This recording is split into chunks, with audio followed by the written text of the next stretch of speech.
Hello, guys. I didn't know it was going to come on that fast. Stuffing my face with taco.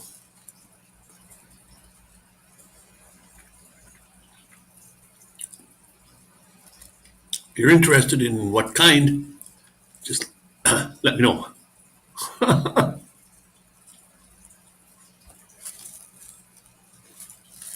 Two left. You're all invited.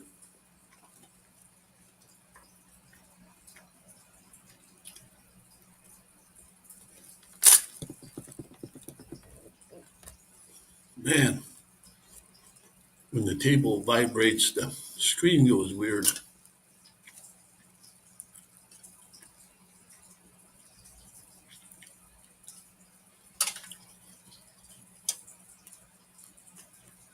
I think I'd like it a lot better if the guys that make the tacos would wear gloves, though.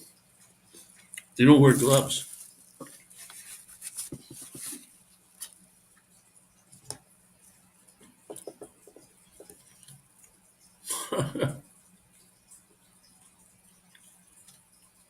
Oh, I didn't, yeah.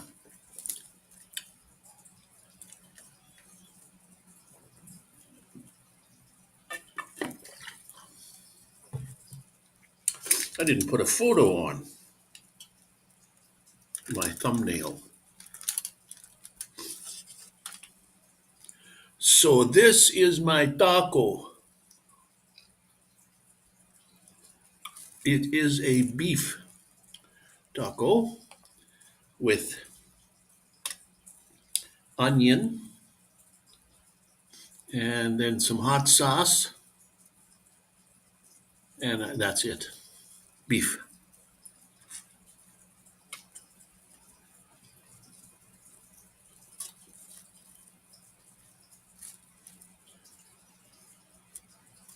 And four was 95 pesos.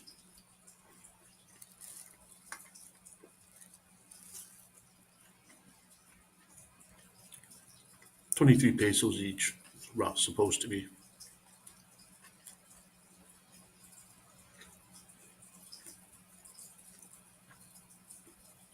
So 6, 12, 2, 4, 6, 8, 92.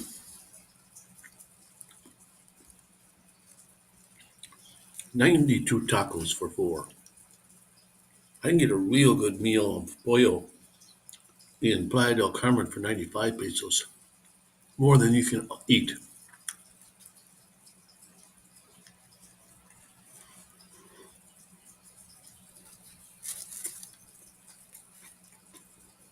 These kind of tacos should be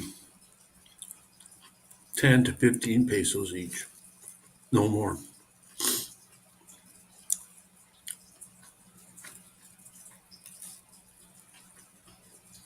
Good though.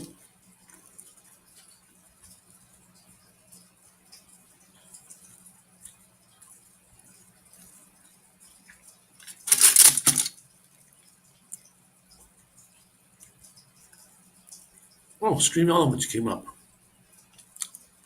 7 seconds ago, so 4 minutes.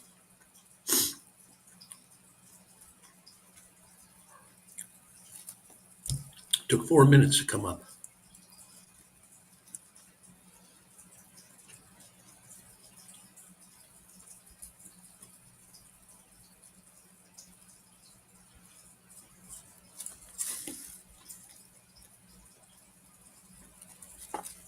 I did had some good video tonight.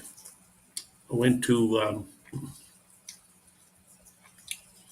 the Cocobongo area, which is and Senor Frog. That's the place you go in Cancun for the nightlife. And it's on a busy street there, Cuclagan Avenue. And I sat back right at where the turn is. And I sat there on the grass, big tower behind me. And I took the drones up. Rondero. How you doing? I'm just having a taco or four. You know that you were talking about quail eggs. I seen a guy on. I just happened to bump into this guy that was. Um, he would go to the grocery store and buy quail eggs, and I imagine they come in you eat them. But what he did was he put them in an incubator, and then I don't know. He had 12, 12 eggs. I don't know how many hatched, but he had one that hatched anyway. I didn't know they were fertile like that. That you could just take them and put them under a. I could see them maybe being fertile, but he just took them off the shelf. Like, could you take a chicken, a bunch of like a dozen chicken eggs, and put them in an incubator, and might hatch? Like, wow, that was amazing. He raised the little thing, and from my understanding is quails live to be what 2 years old, probably, roughly.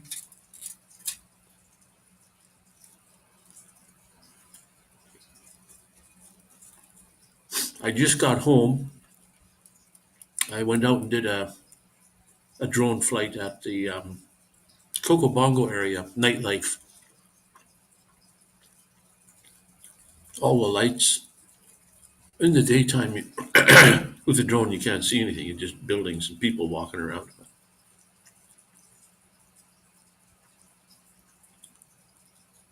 Oh, okay. Yeah.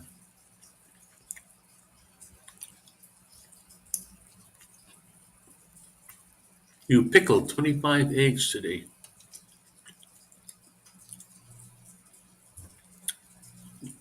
You have to take the shell off, right? Like you boil them or whatever, take the shell off and then pickle them. Wow. I guess one egg would be one bite.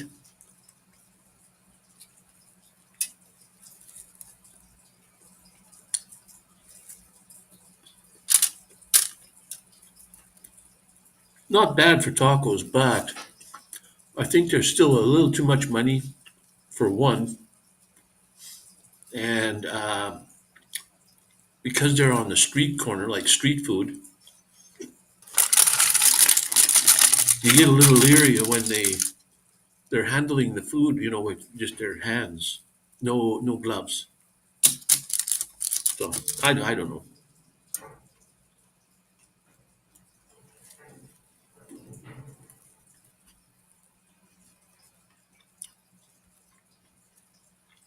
Not bad though.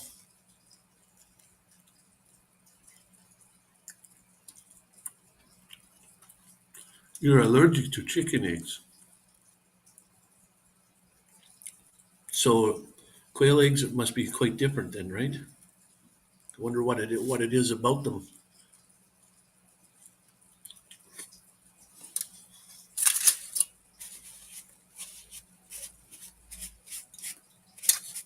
Anyway, that was it. I see quail uh, eggs in the store, but I've never ever eaten one. I'm gonna have to try one once. That would look pretty cute in the frying pan. A small little egg.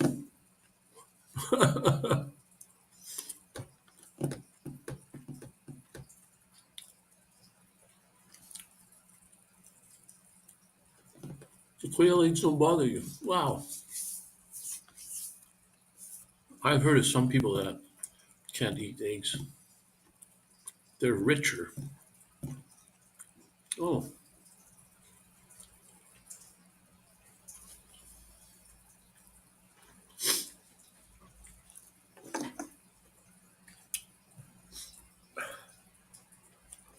well, that was delicious.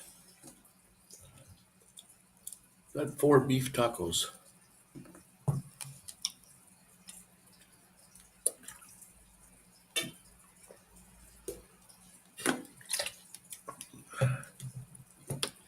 And then, like I said, I was down at the Cocobongo area, and Senor Frog is down there. Nightlife. And each one of those places, they're almost side by side, and they got to play their music as loud as they possibly can. I don't know how they can. It's loud, like the bass is really, really booming. You can feel it in your gut when you're standing there. And they're both as loud as they can possibly make it.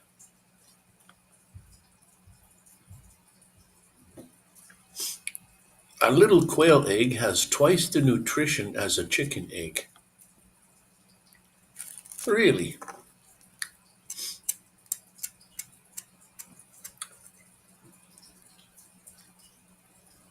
I've seen stories of, or YouTube things about eggs, being one of the greatest foods there is. It's all in the little shell. It's, you cook it, you eat it. It's got everything in there you need. And then the next one you watch on YouTube, it says, "Oh well, you don't want to eat eggs at all. They're there's a whole chicken in there. It's got the beak, the feathers, the feet, everything. It can make a whole chicken, but it's not good for human consumption." And I don't know. I kind of grew up on a farm, and the eggs. There's nothing wrong with the eggs. I like eggs, but it's just some people's point of view, I guess.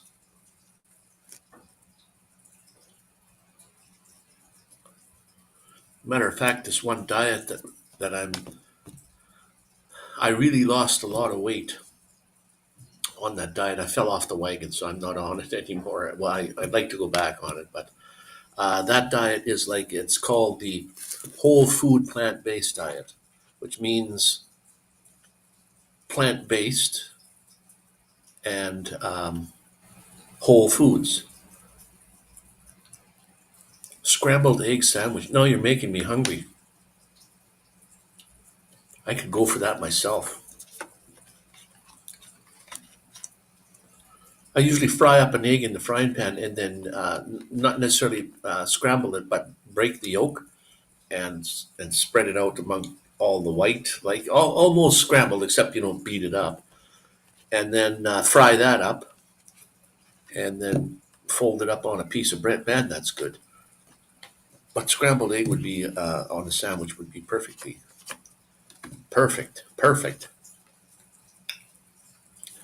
So this whole food plant-based diet, there is no meat. I'm not supposed to eat any meat at all. No dairy, like no milk, no yogurts, no dairy at all. Hey, what the heck? That's a first time for you. Um, and no eggs. We're just talking about quail eggs. Ron Darrell, that's in the house here right now. You raise quails, right, Darrell? And he just said he pickled 25 eggs. So it takes a it takes a whole bunch of those little eggs to make a dozen.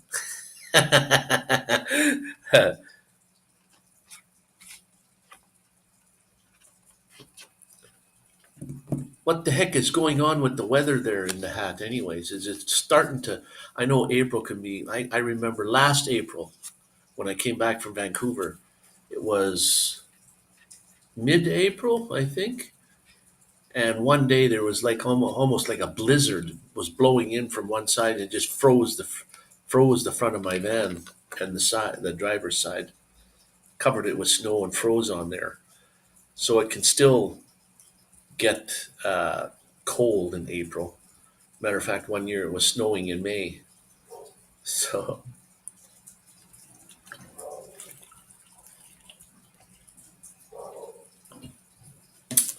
I just got home from. I was on the hotel zone. Snowed a couple days ago, but going away fast now. Oh, good.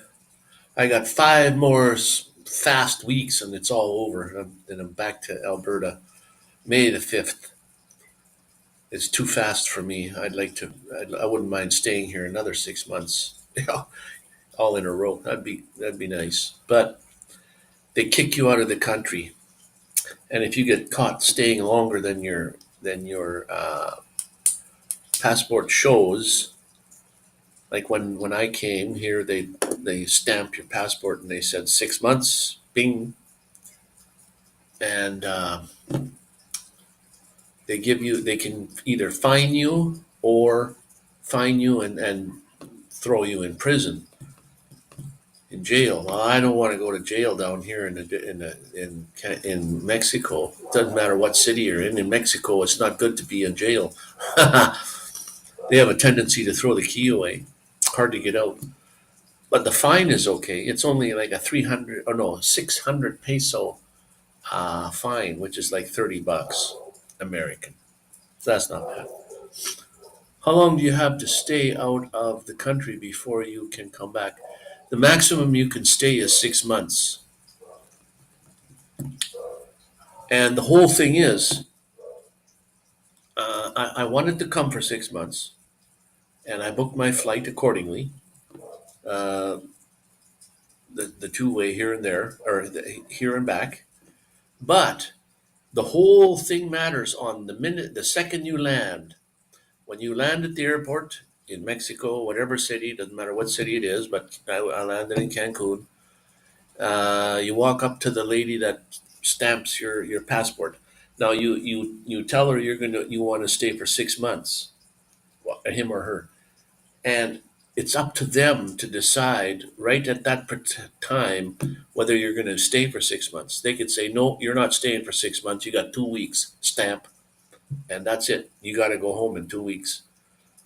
So, but when I came through, she said, "How long are you going to be here?" And I said 6 months. And she flipped the thing open, stamped it. She said, "You're good for 6 months." So I can stay a little bit longer than May the 5th, but I already had my flight booked. Um, I had my flight booked already. So I know I'm going to hate it when I come back. I'm already thinking, like, here I am. I got to go back to Walmart and park at Walmart or Denny's again, back and forth, back and forth. I don't like that idea already. It's not so much the living in the van. I like the living in the van part, but it's the parking on next Tuesday. Did you go see? Like I went to see what the heck is his name? That eye doctor.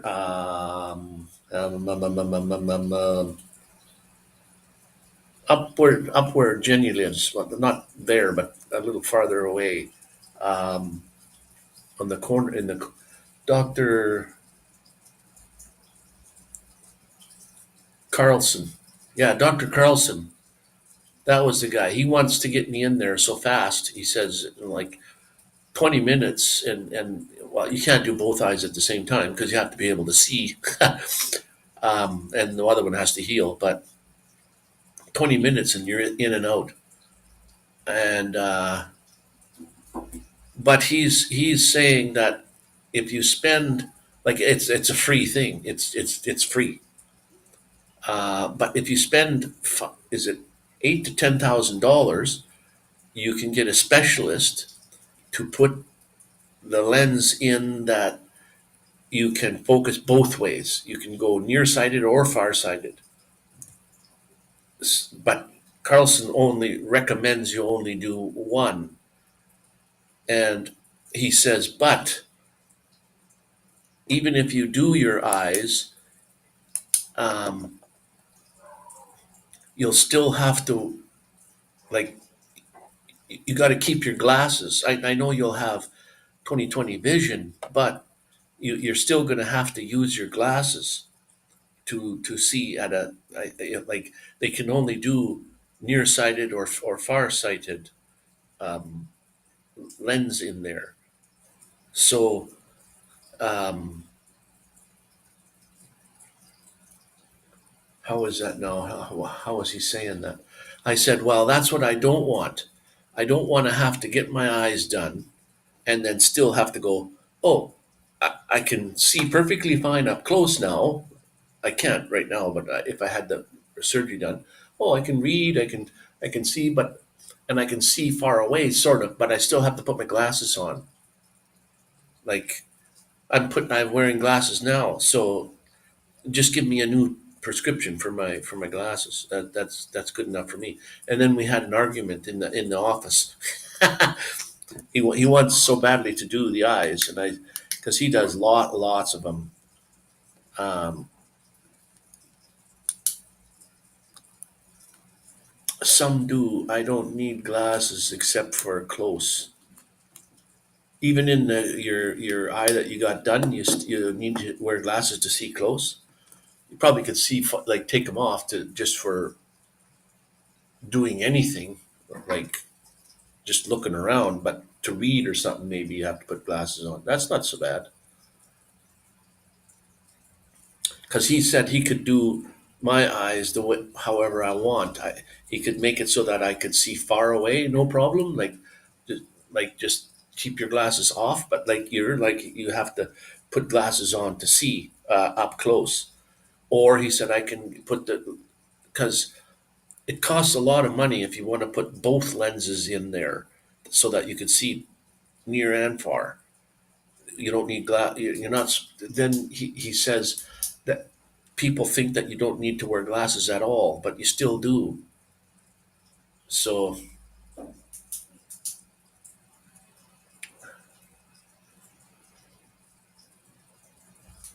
yeah, if you just got to use glasses to read, that's not so bad. I mean, you can get away with it. Well, unless you're reading something. I don't know. I can see not so bad far away if the print is big, but my eyes deteriorate. Like last year at this time, my eyes were like X and Y numbers, whatever the numbers were. And when I went in to see him this time, it was twice as bad. Like it doubled its loss of vision or whatever whatever he said. And so with these glasses, still I can see not so bad. I can read. I can. If I take my glasses off, well, then I can't see close up stuff. It's blurry. But if I get a new prescription for, I've been wearing glasses for so many years that it wouldn't matter. Just gets new prescription for the glass. I've been thinking about doing that here before I come back to see what the difference in price is for the glasses themselves. So I don't know. And then on this Friday, I go in to do a final checkup on my teeth to see how they're doing. At least they did them when I first got here, so they had 5 months to settle in to see what's going on, and they seem to be okay. I actually do wear a mouth guard every night, just on the top though. I don't have to, but I do. One of these funny looking things. I was supposed to get one for the top and the bottom, but for some reason they only made the top for me. But and then I had two of my own real teeth in the back here on top. The rest, I do have my real teeth underneath the crowns, but two actual full teeth in the back here. And then when they redid the crowns there, the one of them was hot and cold, so it needed a root canal. So they did the root canal on it, and then they said, well, we might as well put a crown on there. So now I only got one real tooth in the back that has no crown. It's just like my own. So I only have one real regular tooth. And then I have 25 crowns. And I have, let's see, 1, 2, 3, four bridges, I think, because you shouldn't have a gap between your teeth. Like you shouldn't pull a tooth and put nothing in there, because then the tooth, either above or below that open spot, will have a tendency to fall down, or up. Your teeth move, so it'll affect that tooth because it's got nothing to chew on.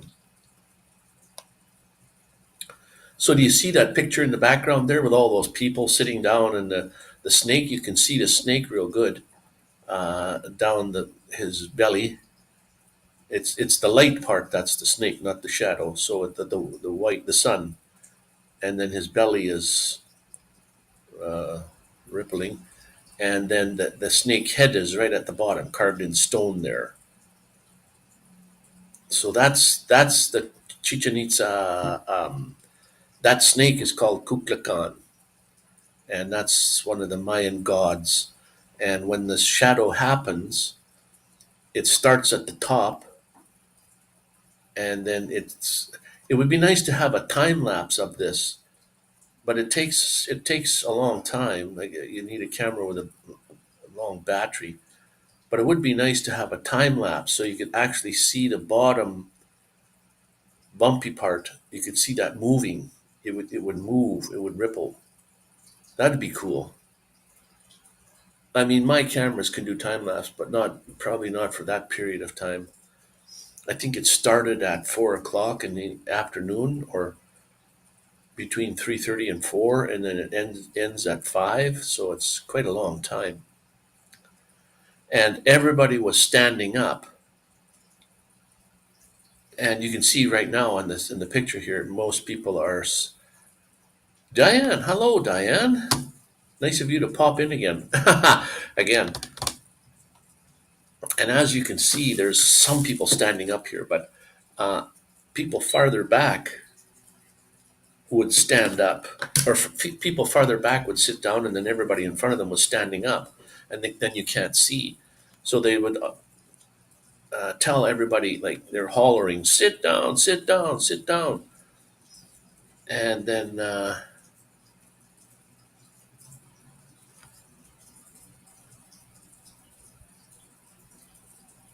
Oh, hi, Diane. Yeah, Opal Rains there. That's actually my sister from Medicine Hat there. So she just had popped in, probably not doing too much at the moment. You guys are an hour behind. So whatever time it is here, you're an hour. So it's 9 o'clock here. It must be 8 o'clock there. So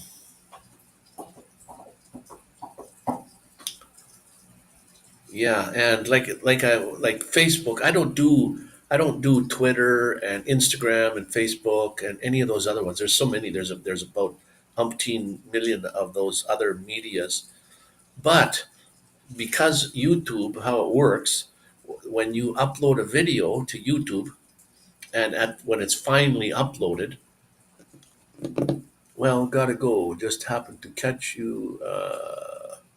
Let you chat with others. Take care. Yep. Alrighty. Well, hey, well, thanks for popping in, because um, I think that, well, you might have been on other times, but this is the first time I actually seen you in here. So that's good.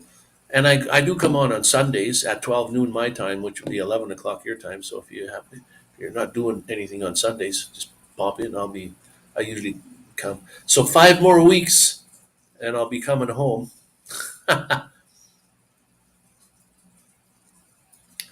Ron's on the same time. And I think Diane is she's right on the coast. She's later. So we got 3 different time zones here going. 8, 9, and 10.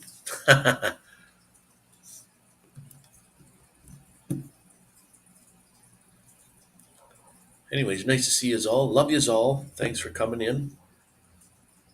And the saying is, if nobody's told you they loved you today, let me be the first.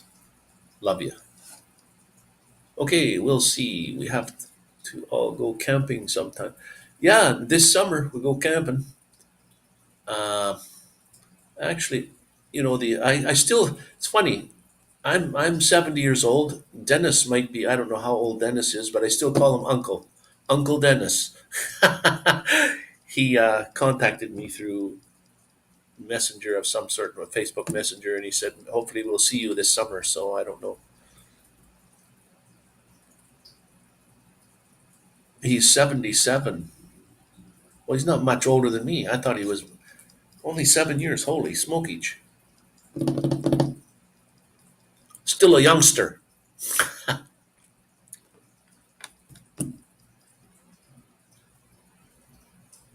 Oh, 10 years older than you. Well, you're sometimes 3 years, sometimes 4 years than me. All depends what time of year it is. Weird, because our birthdays are, I think, pretty close to 6 months apart.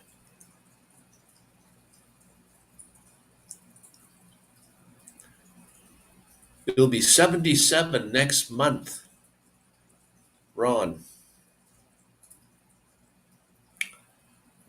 Ron is an American that raises quails, I guess. He gets like 300, he said 300 eggs a year. Holy, that's like one a day. One eating one a day though, you couldn't live on. You need more, so you got to save up, save two or three for a day.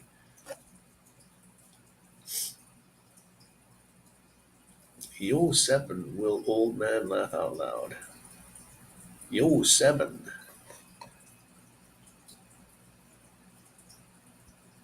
All right, take care. Anyways, again, thanks for coming in. And Diane, I don't know how old Diane is. She probably doesn't want to say, but um, I thought maybe I knew at one time. Maybe not. Oh, wow. Still youngster, 5 years younger than me. I've been there, done that.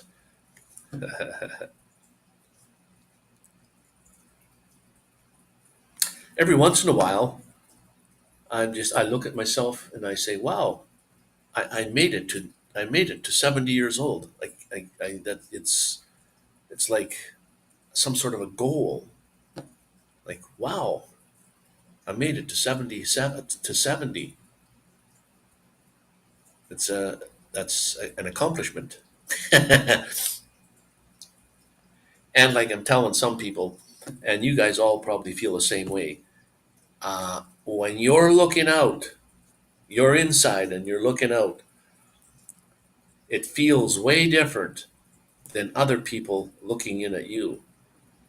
Like, I know some people look at me and say, "Look at that old man," and I'm looking out and I don't feel that. I know some people feel their age. I mean, you're when you're older, you get aches and pains, and you. But I certainly don't. I mean, yeah, I got 70-year-old aches and pains, and I got this and that, and I got diabetes, and I got but um, from in here looking out, I don't see 70. Can you go home and stay a month, then come back? I can go home for one day and come back for 6 months again. Probably even less than 24 hours. But yeah, you can. That's see. That's why they when you come here, they stamp your thing and they say you can stay for X amount of time.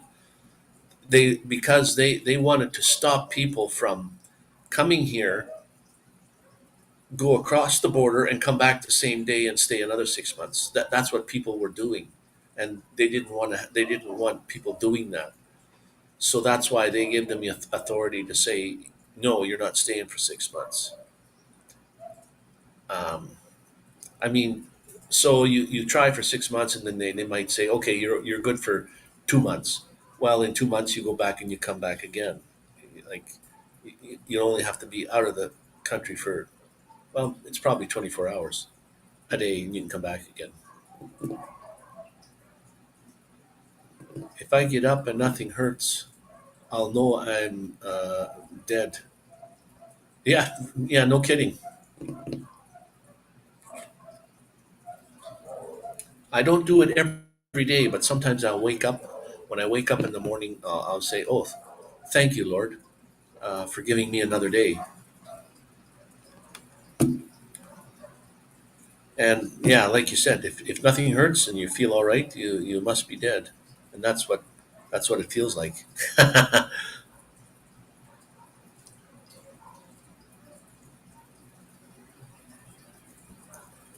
Yeah, Ron, I can go home now. If they wouldn't throw you in prison and they give you a fine for overstaying your limit, I don't know how long you can stay there. Like it's a 600 peso fine, which is $30. So you pay your $30. I wonder if you have to get out then still, or can you now stay? I know to move here to live permanently, you can't just come here and say I want to live permanently. You have to do some sort of visa thing. Like as a matter of fact, you have to be in and out of the country several times with no, nothing wrong, and then you have to go get a lawyer and sign papers and stuff and saying that you want to stay here. Uh, they might partly Texans to leave. They might partly Texans to leave. There goes my phone. It's going ding ding ding ding ding. Uh, they might pay Texans to well, they might pay Texans to leave. What the heck is wrong with Texas? Texas is Texas the biggest state there is? They should have enough room for a whole bunch of people.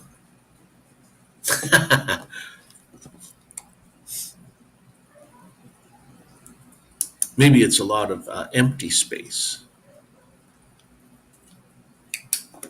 I met a few guys at the dentist's office here in May, when I was here in May from Texas. Alaska's the biggest. Okay, but Alaska is more up north. That's probably pretty cold most of the time. It's supposed to be beautiful there though. And there's two ways to get to Alaska. You can go up the British Columbia way, or you can take a boat and miss the going on land.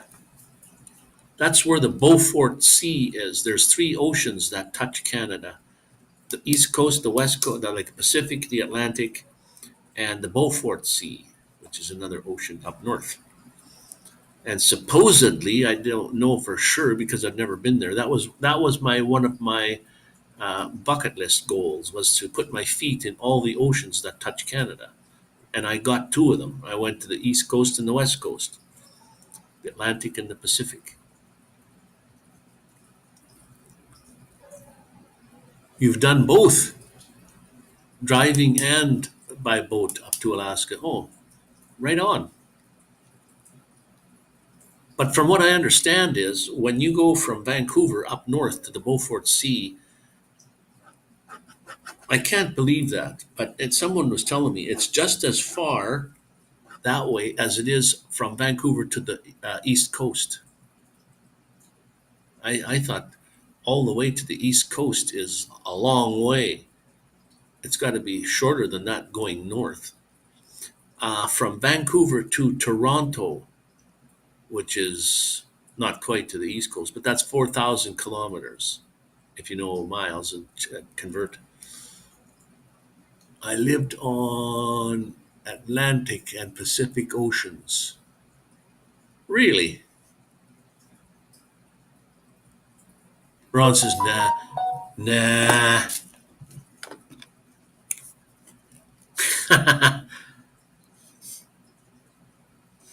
And then another thing, when you're going from Vancouver to the Beaufort Sea, like all the way up, um, there's a certain once you get up to a certain point, then there's no more civilization. It's just, you don't want to go in the wintertime, or because you want to go in the midsummer up there, because there is no people and there is nothing.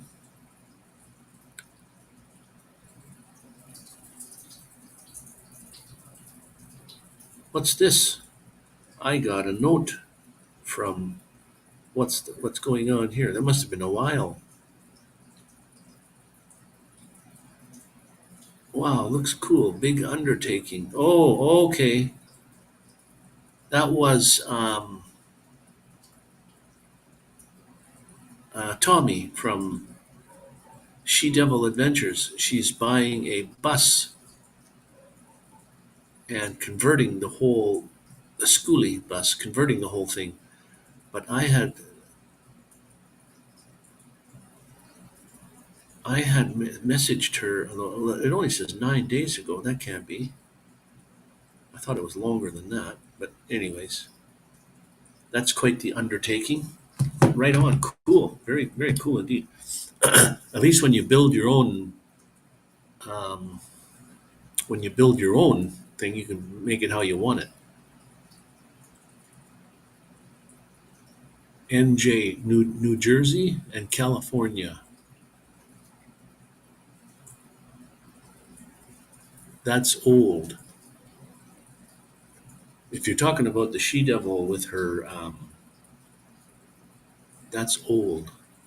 With her schoolie bus there. That, yeah, that's. I thought it was a while ago now already when I saw her video and I said, yeah, cool, big undertaking. I said, oh, thanks, Ron. Yeah, that's what I thought. I wonder how she's making out. I haven't gone and seen her videos lately at all.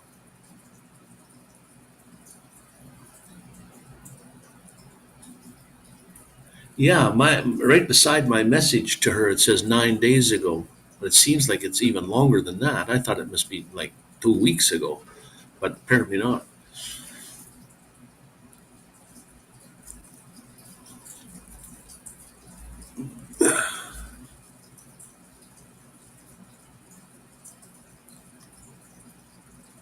But there's looks like there's a lot of room in there, that's for sure, to make it how you want. But I don't know what the costs would be to actually build. Well, she's got all summer, but it'd be nice to get it done and then go camping with it.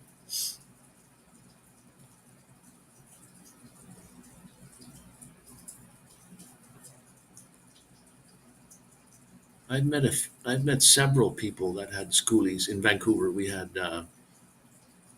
um, van meetups, people in all different kinds of vehicles.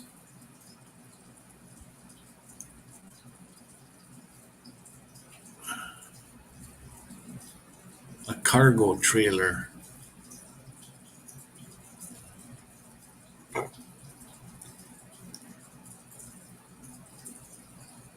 I guess it all. I was when I first got into mine. I was looking. I had a. It was 5 years ago, so whatever that is, in the 2019, 2017, 2018, and I had a 2013 brand. I bought a brand new truck, brand spanking new. It had 7/10 of a mile on it when I bought it, and I was thinking about buying a trailer and then like a fifth wheel or a pull behind, whatever kind, and then live in it. But when I got right down to it, how I thought about where I was going to be, it's always the parking part. Yeah, I could park the unit and then I could still have my truck to drive around in, but it's just parking it somewhere. If you go to Vancouver, you got to park in a place where you can park it, like a park, like an RV park. I can't just park on the street like I can with my, and I could park downtown with my vehicle. It's like 20 feet, so it's just like a vehicle. But it would be nice to have that, like a trailer like that.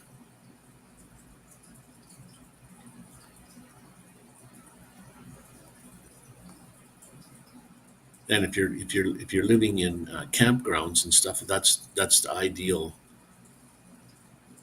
And when I took my van, and I'm coming from Alberta to Vancouver, and I thought I'd take my time. I would take a whole month to go, and I went up logging roads, not your dirt roads. These are logging roads, which are full of potholes and ups and downs, and very hard to get to places. And I'm bumping around in my van, and I'm going up these hills and around, and finally I get to the place where it shows on the map where you can park, and the whole place is filled with 30-foot trailers, pull behind trailers or fifth wheels. I said, these guys pulled those in there. Like, holy smokes, man. And they pulled them all in, parked them wherever, and then they're dirt biking.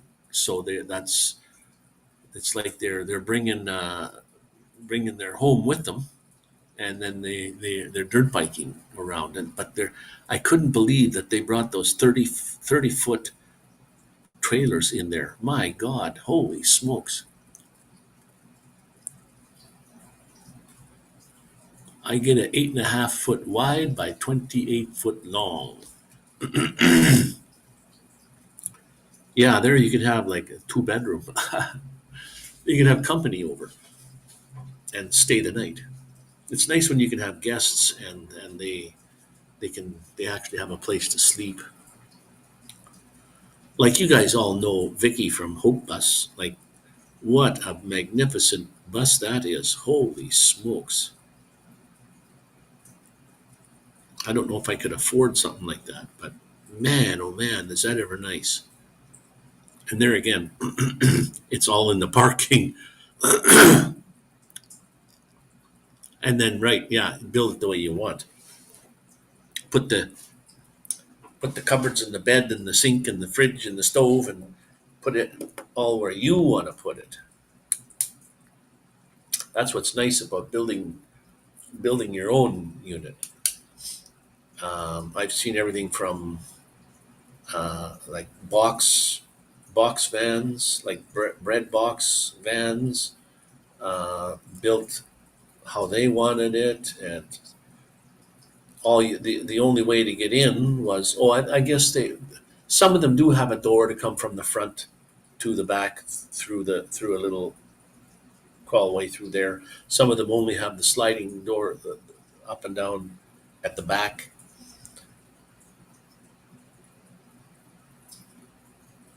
Yeah, quite the beautiful.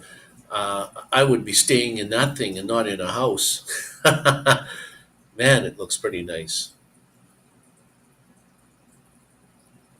And they're taking their time, and they're doing a real good job too. So looks good.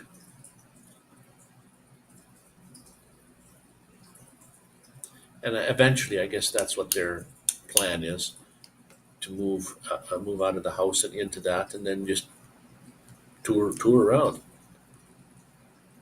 Like, somebody told me about my van. He says, "Why don't you go to other countries and take your van with you?" And I said, "Well, how much does it cost to take a vehicle to another country? It must cost you an arm and a leg to ship it over." Well, he knew this was in Vancouver. He knew all about boating, and how much the fees were. He said, "I can get your boat. Your boat. I can get your van almost anywhere in the world for, what did he say? A couple $1,000, which is not so bad, really. But then you got your van with you."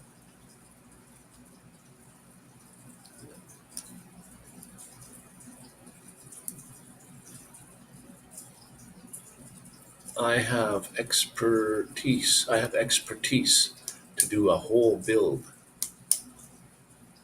I'm sort of healthy enough. I think I could do my own build, and I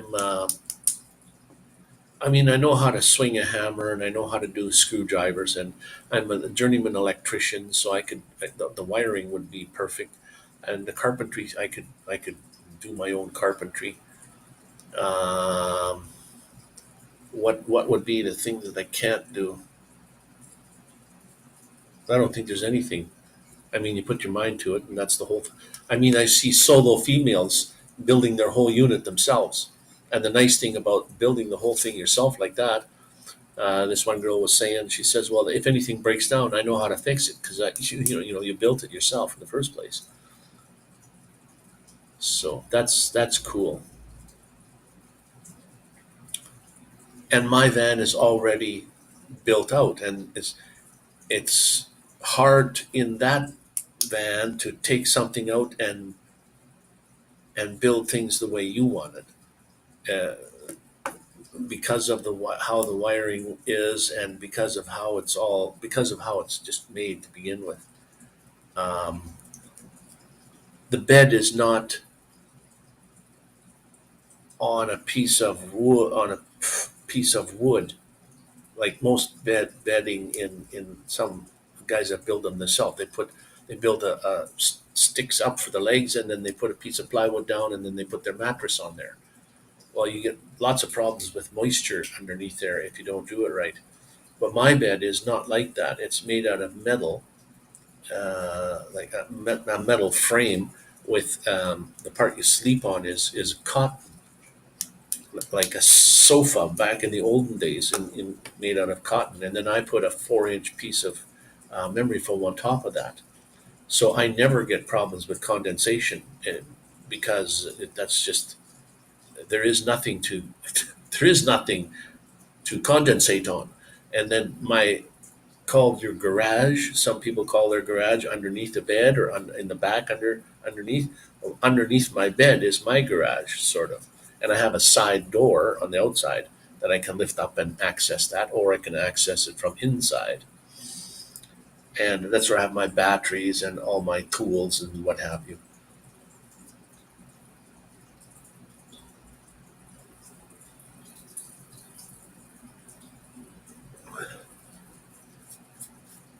Uh, Diane says, "Yeah, Ron can build anything.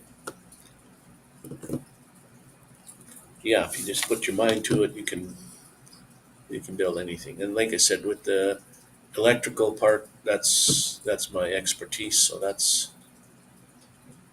I have changed the wiring in my van, not all of it, but parts of it, because originally it came with a microwave, and I took it out, and then I actually put another one in, and the fuse would keep popping up, so I put bigger wire in, and then finally it worked. So the wires weren't big enough to hold the power. One of the first campers I had was a pop-up van.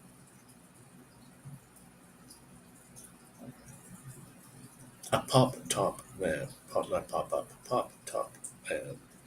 Is that where the whole top would raise up, or is it the kind that just the front of it, like not Volkswagen? What are those European type ones? That's what they did. The just just part where you would do cooking or stuff, where you would stand up, and then I seen some vans the whole top would pop up with canvas around, and then it would pop up so you could stand up in there.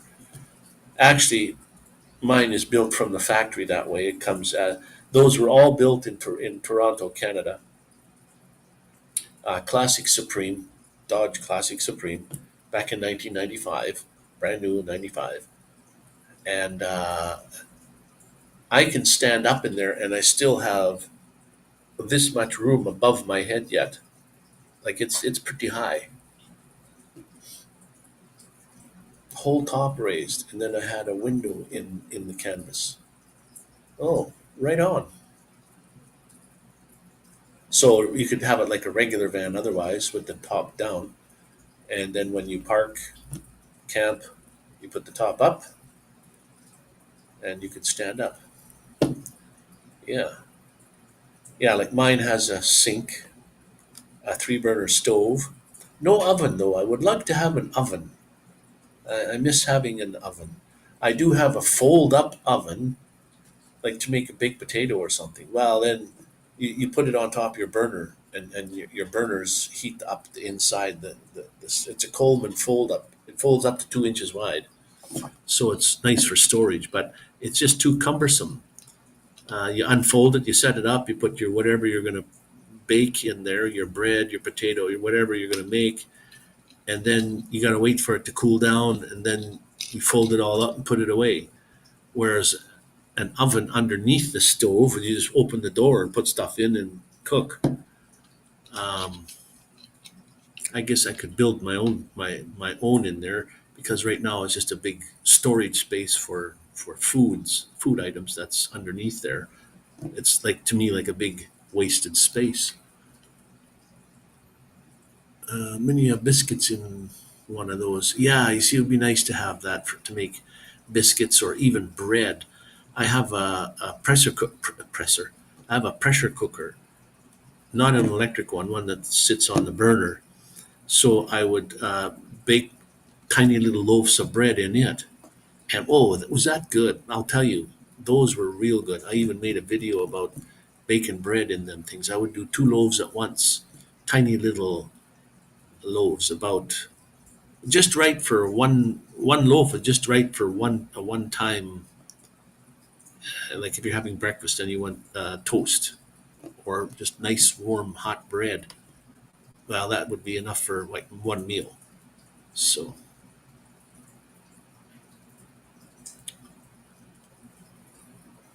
oh, you had a folding Coleman. That's what I have. Coleman. That's what I have. It folds up into 2 inches wide, which is nice. It packs away nicely. But like I said, when I was using it, I made baked potato in there. Potato was great. Um, but then, okay, so it takes a little while to cool down, and then you fold it all up and put it away. And I'm kind of a lazy guy that way. I don't usually do my dishes right away after I eat either, and that's not a good thing to do.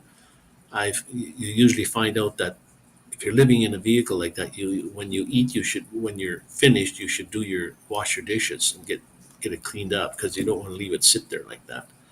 And I don't use my sink. I have a friend that does in Medicine Hat. He owns a granite store, a company, and he made me a countertop made out of granite. Well, it sits over top the sink, and I don't lift it up to wash the dish. I don't want to carry water around underneath the van to use the sink. It's just too much weight and it's sloshing around. And I bought a stove a few years ago. Has 2 burners on top and an oven. That's what you can buy them for vans with a stove on top and an oven underneath, and they're made to, like RVs, that they're made to replace the stove that you have in there. They're to measure.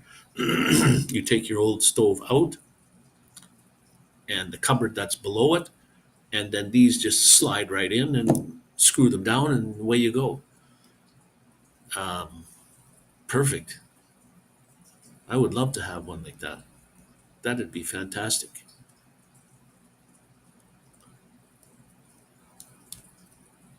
I bought a stove a few years ago. It has 2 burners on top and an oven. There is one that's like I saw at Costco. It's a portable like that.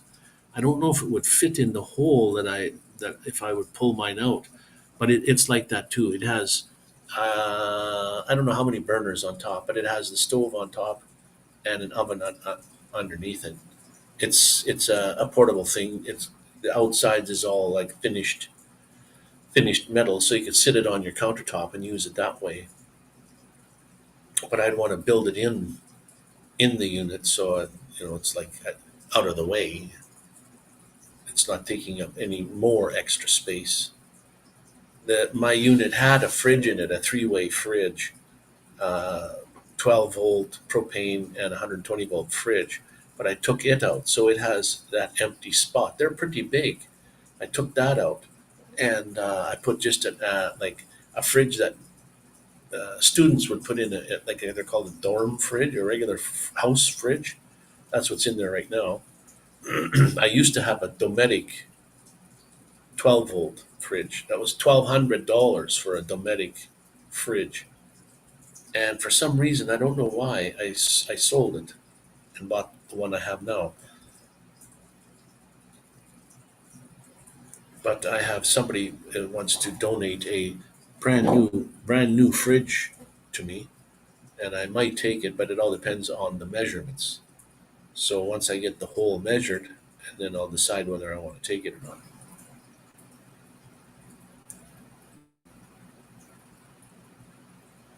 Toasted bread in a cast iron skillet. Actually, that's the way I make my toast here in the house here. There is no toaster, and I like those. So there's no cast iron, but there's a skillet here. I just make my toast in it. I do have, and well seasoned, a nice cast iron skillet in my van. I should have bought a little bit smaller one, but this one is pretty big. I know you can get them that are sized to make one egg, but I would like a small, maybe a 6-inch one would be nice. And the new ones now you don't even have to season them; they're pre-seasoned. You just cook, clean them right away, and dry them out really well. The one that I had put in my van, I know it came seasoned, but I seasoned it myself. I did put the oil on it and then put it in the oven and cooked the shit out of it. And because the pores in the cast iron open up and allow the oil to penetrate.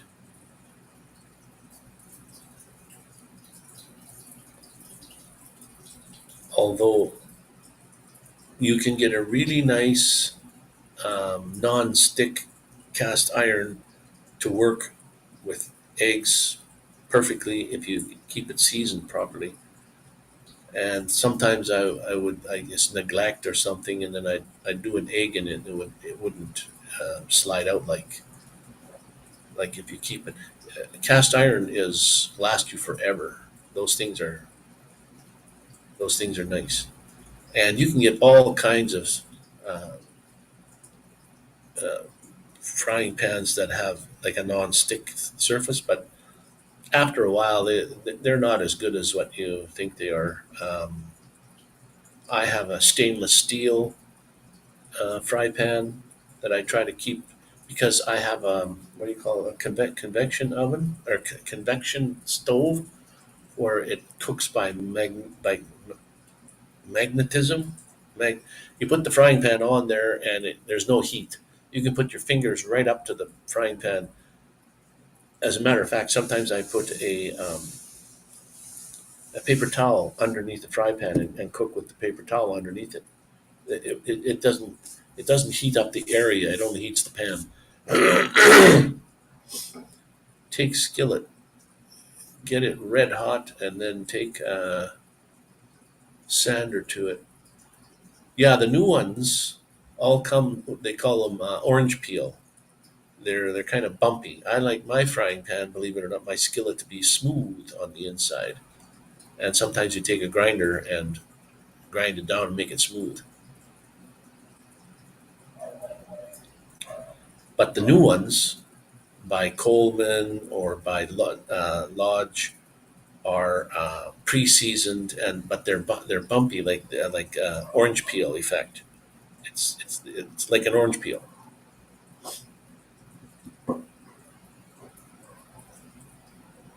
You two are reminding me of my grandpa and his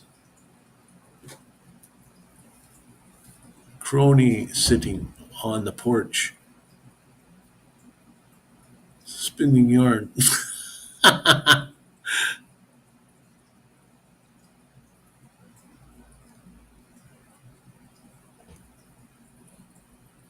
Then season up.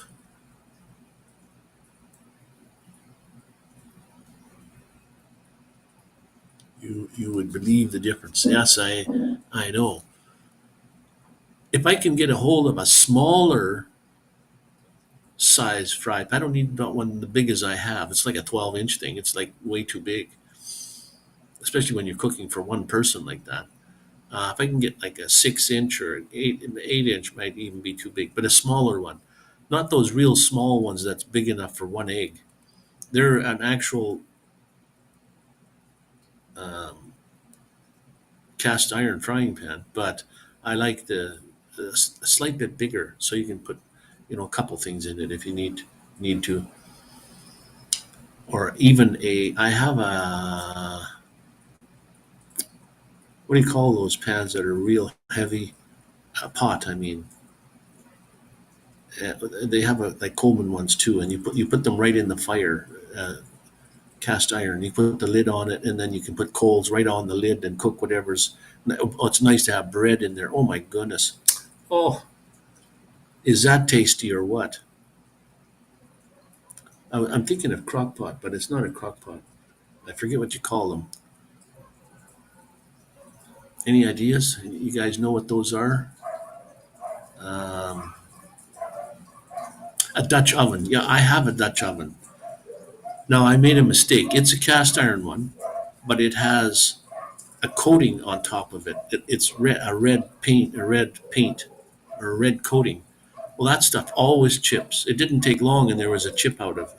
If you drop the lid on it too hard, it chips right where the lid is. Looks nice though, but I should have gotten just a regular cast iron one with no, with nothing. Lodge Cast Iron has a outlet store in Gatlinburg, Tennessee. Oh, that would be cool. You could go pick what you want. You just go there and pick what you want.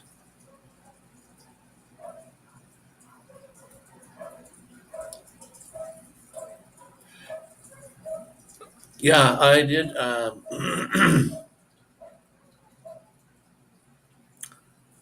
It is a cast iron one that I have, but it's like you said, it's coated. But I saw the two side by side, the one without and the one with, and I thought, oh, the one with the coating on top looks pretty, but mine chipped right away. It was within the first 2 to 3 times I used it. But it sure makes a nice stew, let me tell you. Oh, Walmart is camping lodge now, or camping. Walmart is carrying lodge now. Yes, I see that. They have been for a while anyway in Medicine Hat, where I'm from. The cardboard colored boxes with green writing, lodge. They have all kind of lodge equipment there.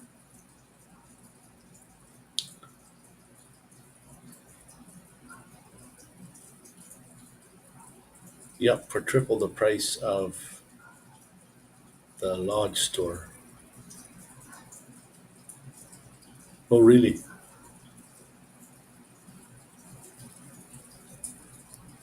I don't know where I bought mine at, but I think it's a lodge actually, to tell you the truth. And I didn't use it at first. When I first moved in to my van, I set it down on the floor underneath the sink. And then when I went to use it for the very first time, I must have got some water underneath, and it was sitting like right on the floor, like, and there was some rust underneath it. I thought, oh, well, I mean, see, that's the thing. You can take one of those old cast iron pans that are rusty, full of rust, and if you clean it up really well, you can still cook in it and make it, season it, and make it just like it was brand spanking new. That's what's good about cast iron, is it lasts forever.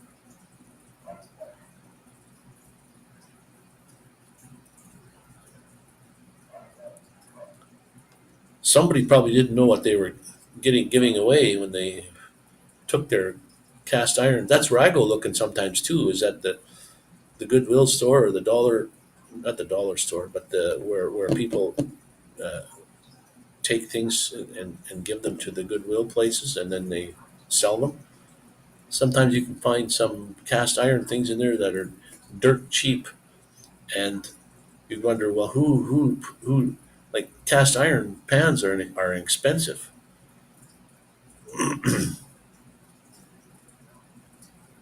I want a cookie.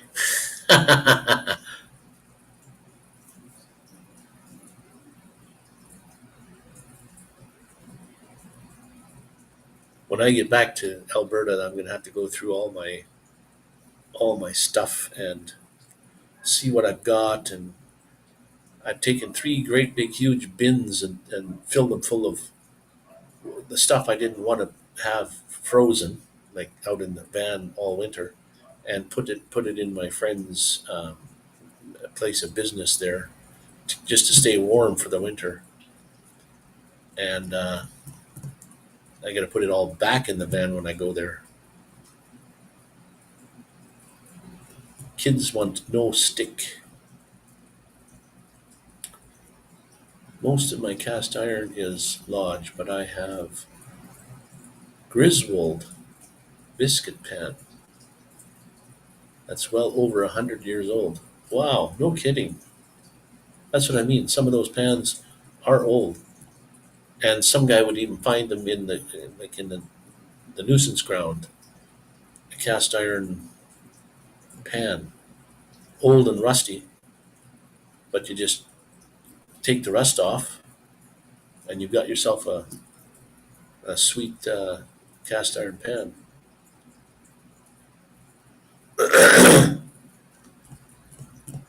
Yeah, my friend, he owns a granite store. He runs it every now and again just to make sure that like I had treated the gasoline lines, or I filled it full of gas and treated the gas with a non-freezing agent, and the oil same way.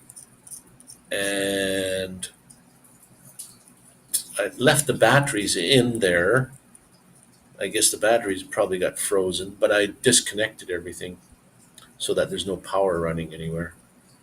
And then he would run it, half an hour or something every once in a while. So he said. He called me one time and he said he was running it. So yeah, it got pretty cold there at times. Even when I left, it was 20 below zero the day I left. Medicine Hat. So I did see snow this year once, one day.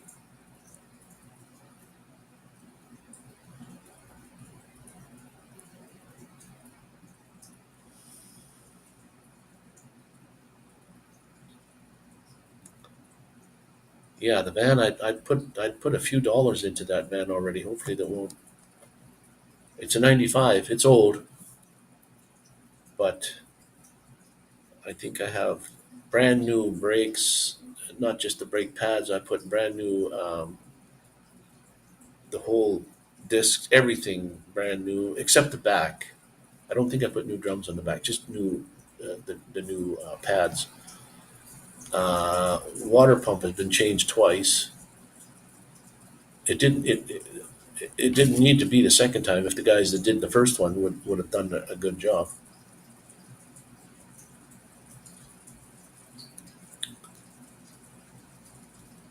What's nice about trailer and tow vehicle is that, like I said, you can park the trailer. You don't have to tow it around. You can just park your trailer and then you can drive around in your vehicle to wherever you got to go.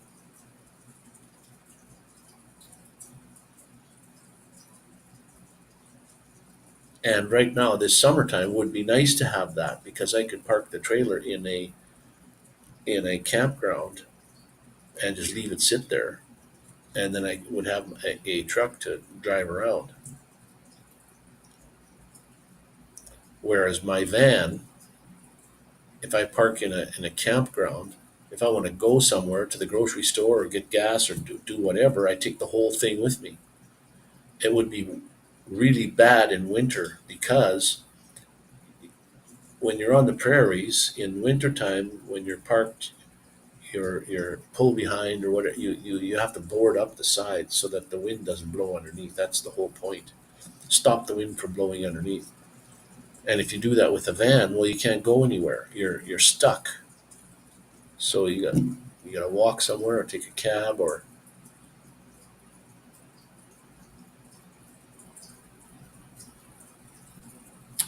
If breakdowns still have a place to live, yes, yeah, you're right. That's another thing.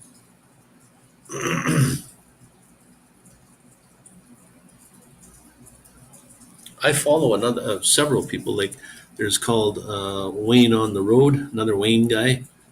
That's what he lives in, is a pull trailer. So I follow him and I watch how he does it. He's had no problems. So, and he's a Canadian, but right now he's down in the U.S. avoiding the winter.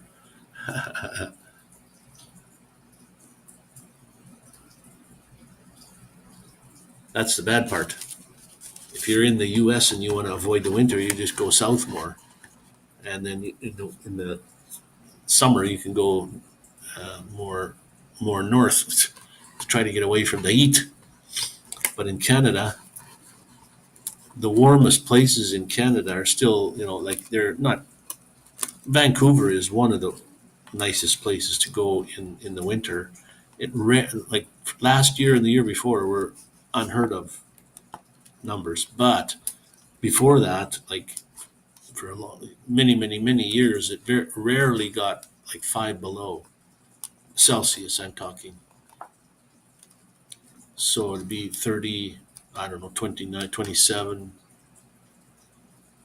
28, 29, 30, I don't know, whatever that is, 5 below in the Celsius, and mostly around the zero mark.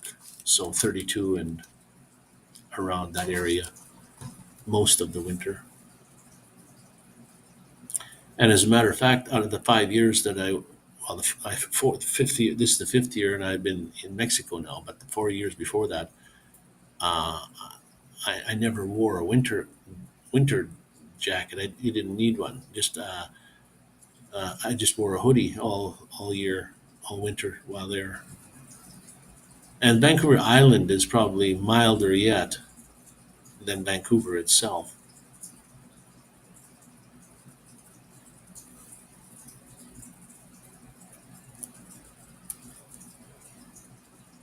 And then COVID hit, of course, and Vancouver Island was relatively COVID free, and they didn't want people, taking the ferry over there unless they lived there, like not just to escape the COVID, like if they were trying to stop people from going to the island if you didn't live there. So I don't know how that worked out or not, but and me as a non BC resident, it cost me I think it was $85 to go to the island, whereas a resident would be 65 or $70 to go across a one way. You have to pay that to come back again. The Sunshine Coast was different. That was $40. You would pay $40 to get over there, but then come back would be free. I guess it was $40 both way, or for there and back.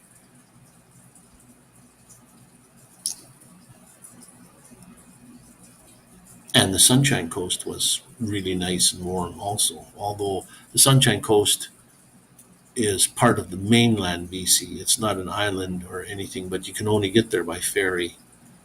There's no roads to get there because it's too mountainous or too something or other, and it was easier by ferry. So they just made a ferry to go there. That is where, if anybody has watched the show The Beachcombers, that's where The Beachcombers was filmed. Was over on the Sunshine Coast, and I went there and videoed the whole place where all the shows would be videoed, and made my own video.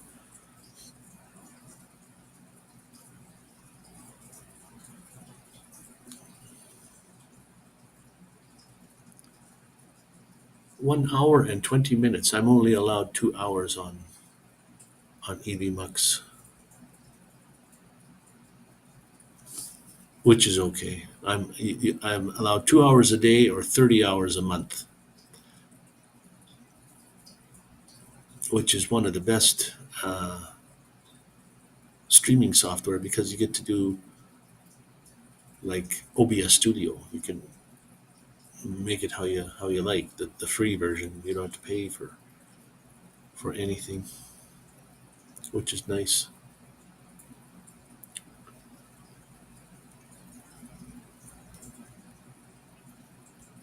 We need to go.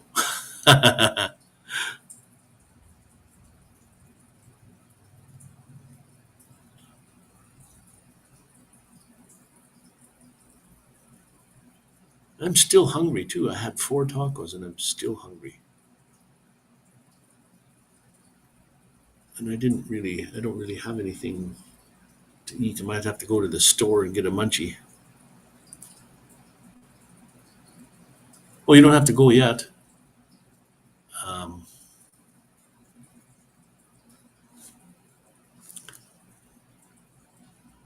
I mean, unless you want to go, don't let me hold you in. All right there, Ron. We'll talk at you later. Are you going to do your live? If you're going to go up on a live, I might pop over there.